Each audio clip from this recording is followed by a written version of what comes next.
So, welcome back to Peter Troy. So, Jordan, you're saying this is your third interview? Yep. Yeah. He's a big deal now. A big deal, yeah. Is he got a big ahead of himself already? No, he hasn't. No. We're keeping him well grounded. We have him mopping the floors and we have him cleaning the showers, the whole lot. So I videoed him in there doing the hoover. No, we're keeping him grounded. Yeah. So, no, he's a good lad. Yeah. No, there's nothing like being from Tullamore. There's no one will ever allow you to get a big head. Not allowed. Not there anyway. Yeah. So I'm here with Keiran Davern of SPG Tullamore, and people might recognise Keiran from different things, including Ireland's Fittest Family and all the rest. But I know him from the first MMA fight I had in Galway. I was very, very nervous, and I heard this Offaly accent, and I was so raw I didn't know who the superstars were, and this lad in an Offaly accent came over. Oh Jesus, Peter, and best of luck, and bit of advice beforehand and the whole lot, and I didn't know who he was, and I said, who's that lad? Oh jeez, that lad's Keiran Davern's fucking savage. He's going to bait all around him tonight, and he did. And so I appreciate that. That was 2012 or 13, was it? 2012, I think. Celtic Gladiator in Galway, the Radisson Hotel. That's right. And do you remember who you were fighting? Jason Quinn. Lovely man. Yeah, lovely lad. Yeah, great time for Jason. Yeah, he got his black belt recently. That's right. That's right. And it was, that was a great fight. Yeah, great fight. Armbar in round one. It was for the 77 kilo Celtic Gladiator belt at the time. But that was Jason's 100%, and it was obviously it was his home crowd and everything else. I remember that. That was a good big fight for you, because Jason was solid. Yeah, he's very good. Yeah, I think two of us kind of favoured the grappling and that. So, and we didn't really know what was going to go on. You know what I mean? Because I knew lads that trained with Jason and were saying that he was very good, and there was obviously lads that were training with me and probably said something similar and that. So I was prepared in that, but I didn't. You don't know what someone's like till you feel them. Yeah. You know what I mean? But he's a great lad, and it's great to see that he's doing so well. He's a top lad, and I've done a few sessions with him as well. It's a great guy, and I was fighting Cam Dempsey that night. That's right, yeah. In the heavyweight, big man. A huge man, huge man, and people kept saying after, fuck me, they'd never seen two lads as big going full on for so long. We had to reinforce the cage. We were afraid you were going to break the fence. The 32-foot round octagon. Do you remember that? That's right. Yeah, huge one. Loads of running room. But we hit the cage within 5 seconds, and people were saying after they'd never seen nothing like it. They thought the fucking cage was going to come down on top of them. 250 kilos or 240 kilos hitting the cage, wouldn't it? Yeah. No, I went in under 120 because I thought it was 120, and then 2 days before the fight, Peter, it has to be super heavyweight. Cam's not. Is well over. 130, 145 at the time or something. I said, no bother. So it was over 270 kilos. Yeah, hitting the cage. Yeah. And Cam went to the World Championships as well. And he's in Australia now. Top man, and that's what I found from that night. Basically from the first day in MMA, it was so similar to rugby, the whole culture behind it, because they're both contact sports. There's no hiding, there's no bullshit, and you get found out easily because you get checked in every training session. You can't hide behind say past I suppose say accomplishments or achievements or ego or anything like that. You're getting checked every day, and if you're not training, you're not putting in the work, the lads will surpass you in that, and you get found out in the training room or on the pitch, don't you? You do. That's the beauty. You like that.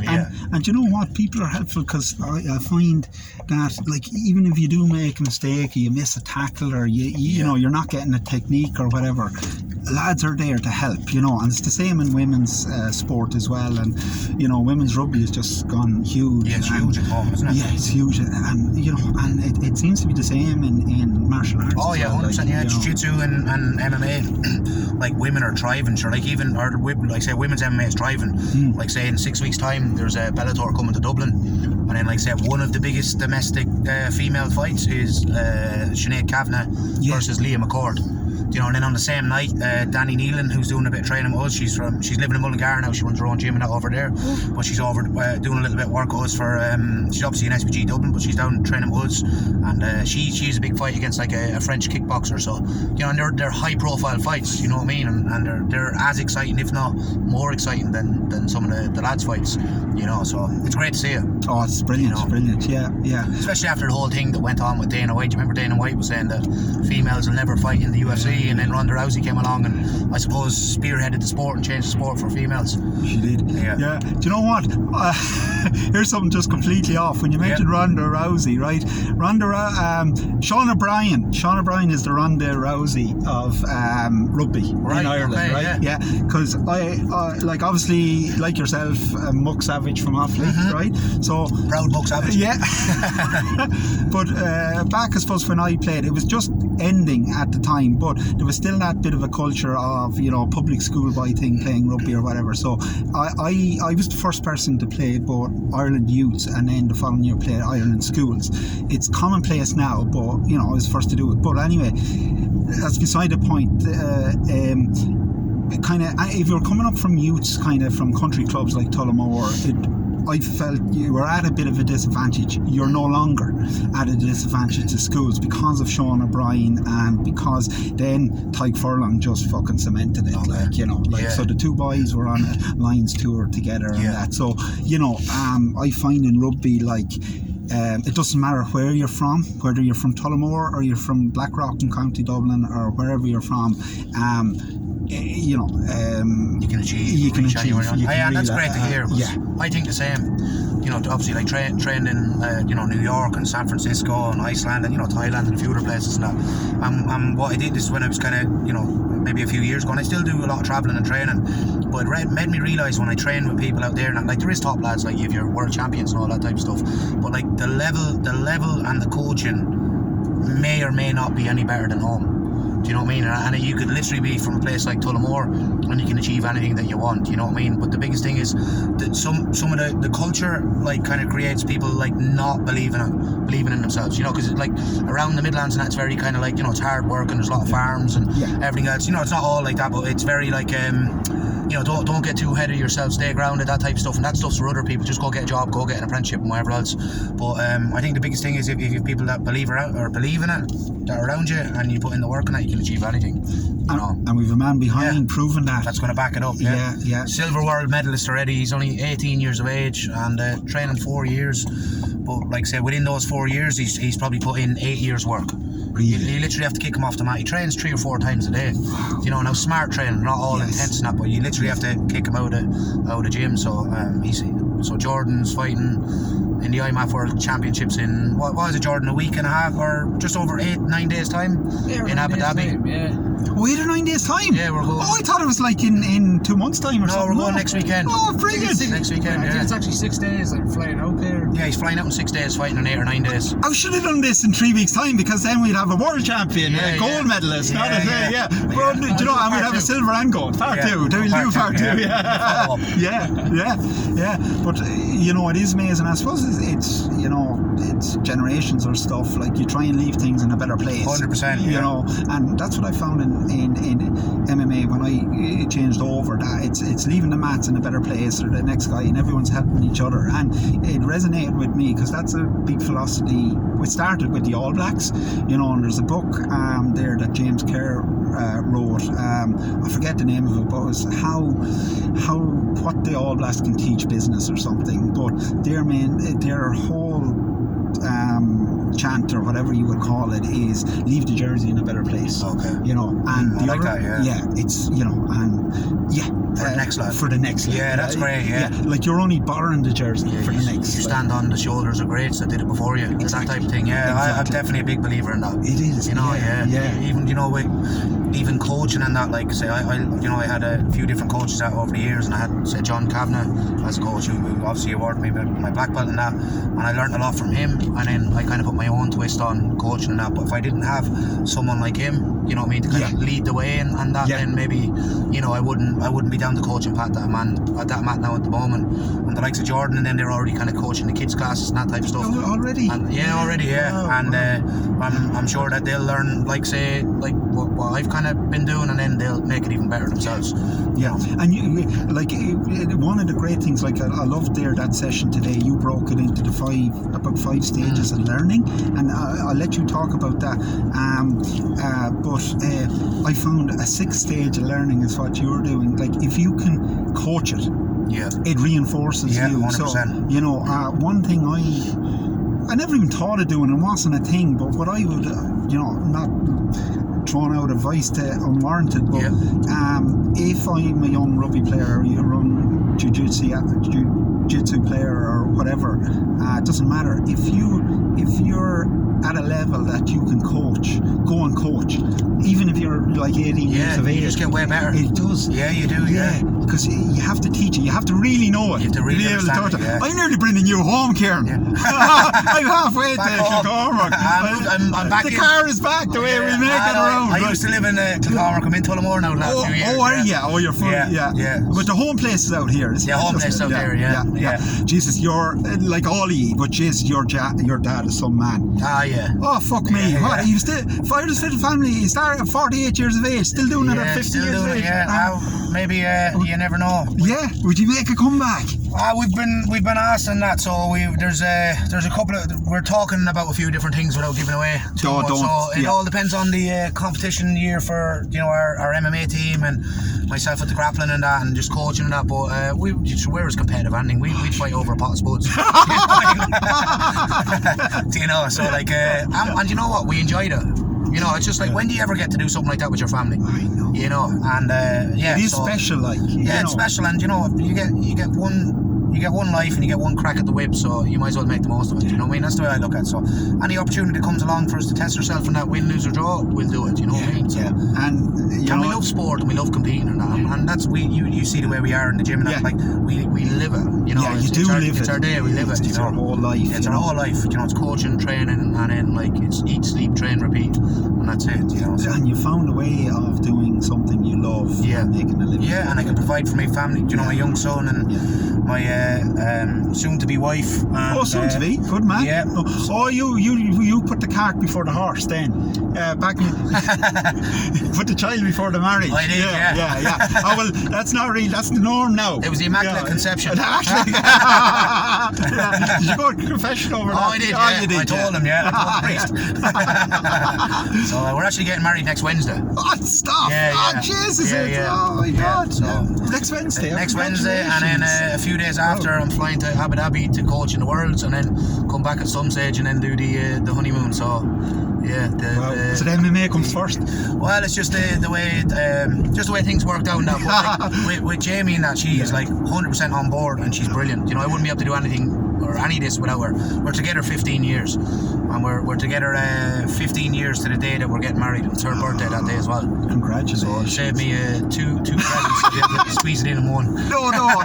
You have to get two honeymoons. Two honeymoons. Yeah, going on honeymoon with him, number one. Yeah. And this lad's spoiled. He's like my adopted younger brother or something like that, or you know. But all the young lads are great young lads in the gym. We try to look after them the best we can. You know what I mean? And like we're really all in on it. You know, we love coaching and we're trying to help them and help change their lives for, you know, for better and that. And we believe we're on the right path anyway. Do you know what I mean? No, I can tell you are. Yeah, thanks very much. No, appreciate that. Look, it's hard work and just consistency, and you know, I put up a post the other night about the compound effect. You know, just doing small things every day that eventually compounds to big results over time. So I really do believe that. You know what I mean? So brilliant. And what's that? That leads into the five. That was kind of five. It was about 5 stages of coaching there. You just mentioned in the gym. Yeah. So basically, what we're saying to the lads in the gym when we're coaching, I try when we're learning new techniques. The way we would learn it is we start off with like a drilling, so that's no resistance, just trying to figure out the movement and the move. Yeah. And then the next phase of learning, the way I try to teach it, is active drilling. So if myself and yourself are drilling, you would give me anywhere, depending on my skill level, 50 to 70% kind of resistance, but still working with me. You're not trying to win or shut me down. You're still giving me, like, you know, the movements that would kind of maybe help me get the move, but also it'd be a little bit more realistic than drilling with no resistance. That's our second stage. Our third stage would be like, say, positional sparring, where we've moved from around 70% to around 80 or 90% resistance. So once we can kind of get down to in the positional sparring, then we move on to regular sparring. And if we can hit it in regular sparring with full resistance, we know that we're able to hit it in the gym, and we'd probably have more questions if the move starts to fall apart. If at any stage if any of those stages the move falls apart for us, we go back to the previous step and we try sharpen it there. Once we've sharpened it there, we move on to the next step. But the main goal is to get our techniques from the gym to Saturday night under the lights. You know, so sometimes you'll be able to hit moves in the gym, but doesn't mean you could hit it on a Saturday night. But we have those steps to get us to eventually hit into high pressure situation. You know yourself, like under the lights, or on a Saturday night, Sunday morning on the field, or wherever it might be. So that's why I like to look at coaching and learn new techniques. Oh, brilliant! And that's where really that's the Saturday game day, match day, whatever. And you do under pressure people looking at that, So. Yeah, and the more, and I was over hearing that conversation you were having about, you like to get lads, 20 to 40 amateur fights before they go pro. Yeah. So they're absolutely I think it's the way ready. to do it, because I'm trying to use amateur to the amateur scene or the amateur experience to build great professionals. And amateurs for learning, and you make your mistakes and everything else. At amateur, you win, you draw, you lose, or whatever. It's not about staying undefeated. If you do, great. Do you know what I mean? If not, you kind of like what we were talking about with the drilling. You go back, you fix what went wrong. You look at it as a technical kind of error. You work on your weaknesses. You obviously build on your strengths, and then you go from there. I like to look at it like nearly as with the young lads and that. When we work like different systems and I suppose like different chains of techniques and that, it's like we've worked on this for so long, now we're going to bring the car out. So the car that we're building, we're going to bring it out for a test ride. Do you know what I mean? It's like, Formula 1, where they have the test day and that, and then the car either falls apart or it's ready to go. So that's the way I look at the lads. Now that's not like, we don't leave it up to fate or anything like that, but we bring the sports car out for a spin and we see how it performs. Brilliant. And we bring it back and we fine tune it, and then eventually we have a Ferrari, so that's the way we look at it. And you know what? Electric cars, they don't have as many problems. Yeah, well, we start building fine-tuning electric cars. There you go. And you might take a look at Formula E, just out of curiosity. I never knew there was a Formula E. There is, Right. So basically it's the Formula 1 of electric cars. No way, class. And it's awesome. And what did it look like? Did it look like kind of Formula 1 cars? They do. They're slightly different. The aerodynamics is a little bit different, but no, it's all about basically having the same looking type cars. And speed over the first. Their acceleration is up there with the Formula 1 cars. A lot of the time it's faster. Acceleration like that first 1 or 2 seconds. Flat out speed wouldn't quite. Because it's top end, it's different. Yeah, exactly. So if I'm going to drop the boot now. You kind of get there's no lag in it. No lag. No lag. So it just keeps going. It pulls like a train there. Yeah. Exactly. So I'm at this mileage. I'm keeping under the speed limit just in case anyone's worried. So here we're at this speed, and then. Boom. There's no going through the gears or anything like that. Very good, I like that. And because the Formula E then it's in tighter tracks, so that they're accelerating all the time.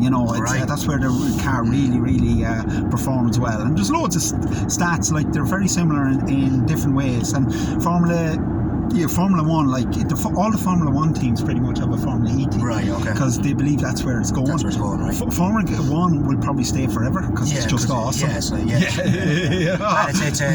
a sport as well and everything else, isn't it? It is. It's 20 cars, isn't it? Yeah. Exactly like that.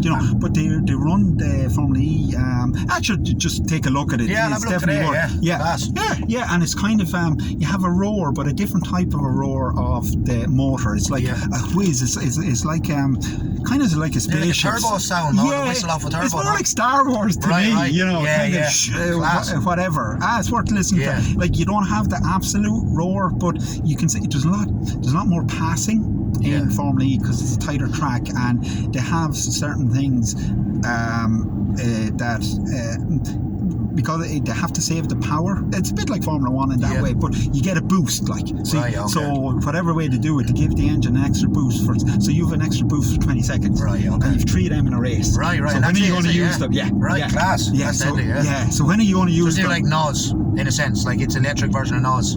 Yeah, that's the job. Class. That's the job. Yeah. So, and there's a Extreme E as well, which is basically off-road electric car racing. Right. And that's awesome. And Nico Rosberg, the Formula 1 champion from a few years ago, he has a team in that, and they won it. And Lewis Hamilton has a Formula E team. So a lot of there's a lot of collaboration there. Right. You know that because and it's mainly for the environmental reasons that they know, like there will always be Formula 1 and whatever and having that, but you know the average person's going to be driving electric cars in 10 years. 2030, is that when they reckon is the year? It's give or take. It's going to be big changes then. Yeah. It's already starting to happen a bit now, isn't it? It is, and they're getting better as well. They are, and that's why I'm driving a Mustang Mach E. It's a certain price level. It's what you would expect it to cost, right? Because it's just an awesome car. And you know, if anyone seen them, it's a head turner.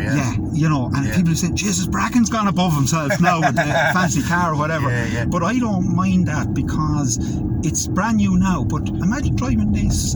You can't afford a brand new car, but you might afford in 5 years' time or in 10 years' time. This will be some second-hand car. Yeah, it's unreal. Yeah, you know, it's class looking. It is, and these will do 500,000 kilometers. They'll probably do 1 million kilometers. 500,000, yeah. What? Right. Yeah, they will. Right. Yeah. So nearly double your. Nearly double. The only car I've ever heard kind of really do that is like, remember the Keiran E's, the taxi cars. Oh yes, the Toyota Keiras. Yeah. That in Tullamore. Yeah. I can't remember if he got like 500,000 or maybe more miles on his. It might. I don't want to say 1 million because it could be exaggerating, but it was huge. It was huge numbers on the Keiran E, and they gave him a brand new Keiran. Oh, because he did it. Because he did. It probably went over the million. Was it a million? Yeah. I think it's 1 million. Right, maybe it was 1 million then. I think most of the cars do it, but they'll have to up that to 2 million now with the electric cars. 1 million of you. Here's a question for you, just on electric cars. What's the best electric car you've drove? This one. Is it? Yeah. This one. Have you got a Tesla? Yeah, and it's not because I'm in the car at the moment. It's I've driven a Tesla. I find this more. It's all about your own whatever. Because Teslas are brilliant. They're absolutely rapid. Probably 0 to 60 is faster than this. Right. The Tesla S and whatever. But there's a bit more of a comfort factor, I think, to this. Yeah, this is lovely. Yeah, the screen and everything. So I think it has a bit of both. It has the luxury and it has the whatever. But look, you can get an electric car, very, very good car. Over other ones like